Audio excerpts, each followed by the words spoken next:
What if the biggest threat to government program isn't a lack of funding, but what happens after the money is already approved?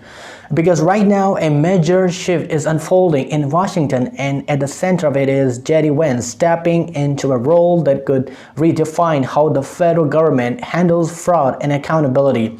This isn't just another political talking point. It's about whether the system has been quietly failing for years and whether anyone is finally ready to fix it.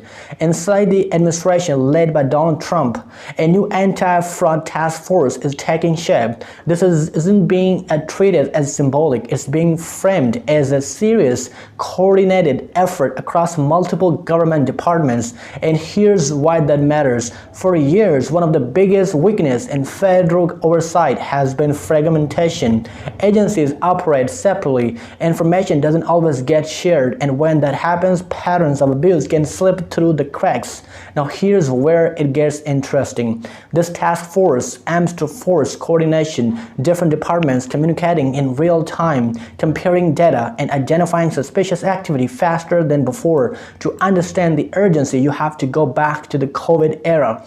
During that time, safeguards were reduced to speed up aid. The goal was simple: get help out quickly, but many of those protections were never fully restored. Let me break this down for you. When oversight is weakened and not rebuilt, those gaps create opportunities for exploitation. That's exactly what officials now say may have happened across multiple programs.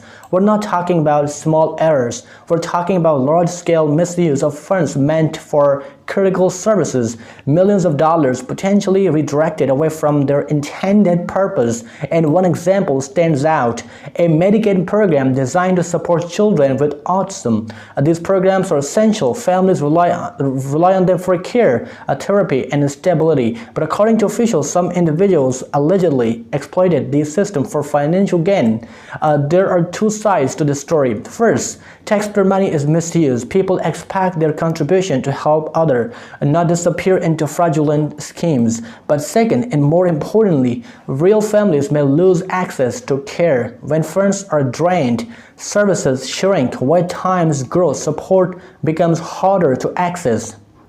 And that's the part that often gets overlooked. Officials suggest this may not be an isolated case. Similar issues could exist across different states and programs. If true, that points to be a deeper systematic problem, not just individual action, but weakness in the structure itself. And that's what this task force is trying to address. There's a strong message coming from leadership. Investigations are underway. Accountability is coming. Consequences will follow. But let's be honest, we've heard promises like this before. So the real question isn't what's being said, it's what actually happens next.